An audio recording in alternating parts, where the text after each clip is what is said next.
Hai, berjumpa lagi dengan saya Erlangga di channel YouTube Erlangga Lazwati. Kali ini kita akan membahas tentang program studi dan profesi yang cocok untuk orang tipe feeling extrovert atau tipe FE. Nah, yang dimaksud program studi adalah pendidikan dan yang dimaksud profesi adalah pekerjaan. Sebelum kita masuk ke materi, barangkali apabila kalian ada yang merasa penyampaian saya agak lambat, kalian bisa mempercepat playback speed di setting YouTube. Oke, kita masuk ke materi ya. Dalam konsep Stephen, bidang pendidikan atau pekerjaan yang direkomendasikan untuk masing-masing tipe kepribadian genetik itu terbagi menjadi dua prioritas, yaitu prioritas pertama yang disimbolkan dengan tanda pagar 1 dan prioritas kedua yang disimbolkan dengan tanda pagar 2. Yang dimaksud prioritas pertama adalah bidang pendidikan dan pekerjaan pada prioritas pertama ini lebih cocok dan lebih disarankan bagi orang feeling extrovert dibandingkan bidang pendidikan dan pekerjaan pada prioritas kedua. Sehingga bagi kalian orang feeling extrovert, sangat ditekankan untuk mengambil atau mengejar bidang pendidikan dan pekerjaan pada prioritas pertama ini terlebih dahulu.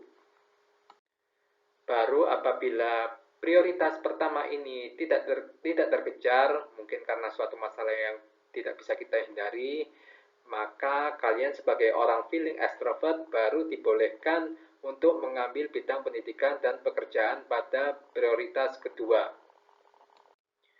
Bidang pendidikan dan pekerjaan yang merupakan prioritas pertama bagi orang feeling extrovert ini terdiri atas 4 bidang, yaitu mulai dari bidang psikologi, komunikasi, diplomasi, dan hubungan masyarakat atau public relation atau promosi.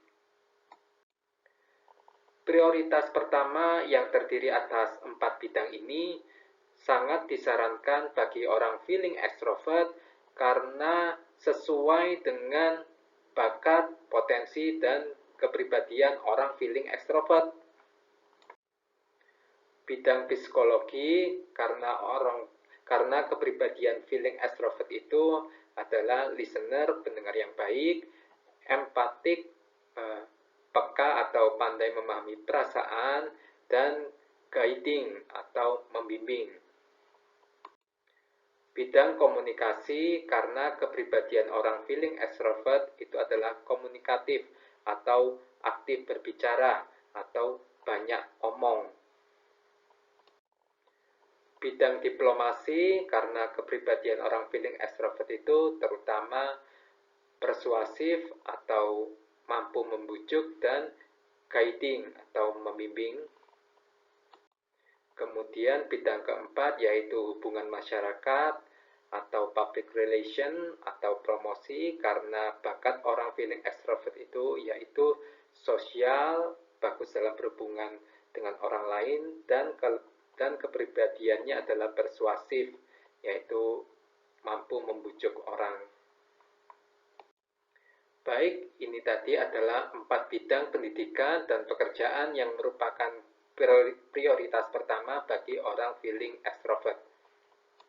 Selanjutnya, mari kita bahas keempat bidang ini secara lebih detail satu persatu.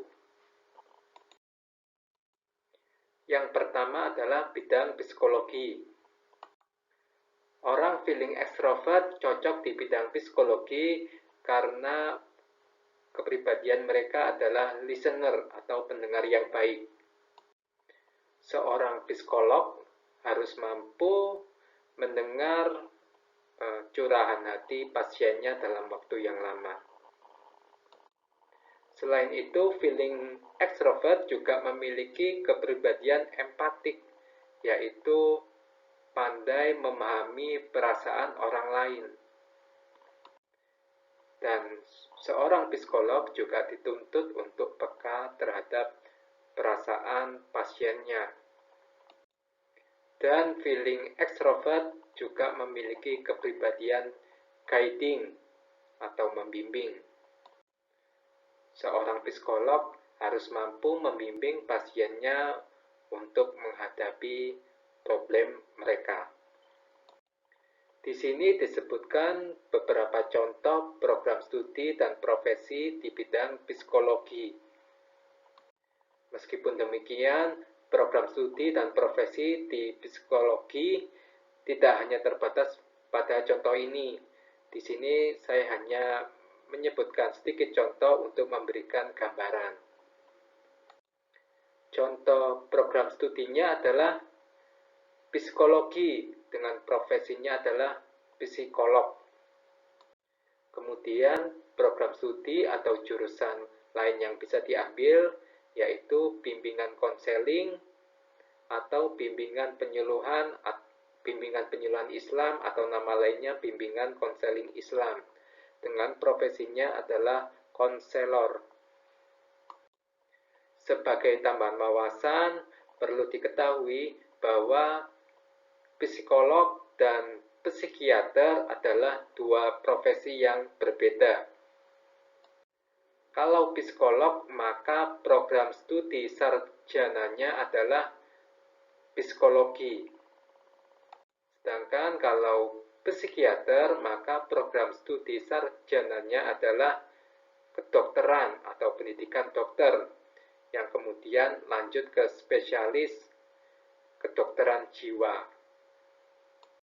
Baik, itu tadi sedikit contoh program studi dan profesi di bidang psikologi yang direkomendasikan untuk orang feeling extrovert.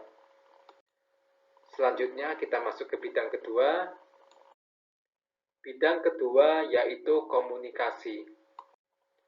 Profesi di bidang komunikasi menuntut pekerjanya untuk memiliki kemampuan berbicara di depan umum yang baik. Dan kemampuan itu merupakan bakat alami dari orang feeling extrovert.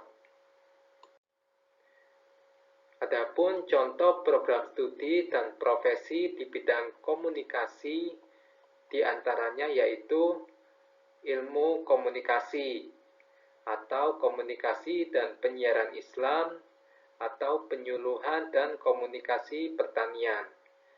Dengan profesinya adalah public relation atau penyiar. Baik, sekarang kita lanjut ke bidang ketiga. Bidang ketiga yaitu diplomasi. Diplomasi yaitu kemampuan berhubungan atau berkomunikasi dengan orang-orang secara halus, sopan, dan bijaksana. Contoh program studi di bidang diplomasi yaitu hubungan internasional, dengan profesinya adalah duta besar atau konsul atau atase. Baik, sekarang kita lanjut ke bidang terakhir. Bidang keempat atau yang terakhir yaitu bidang hubungan masyarakat atau humas, PR atau Public Relation, dan promosi. Untuk bekerja di bidang humas, kita perlu memiliki kemampuan bersosialisasi atau kemampuan berhubungan dengan banyak orang. Contoh program studi di bidang humas yaitu hubungan masyarakat atau komunikasi dan pengembangan masyarakat, dengan profesinya adalah public relation. Kemudian program studi lain yaitu sosiologi, dengan profesinya adalah sosiolog.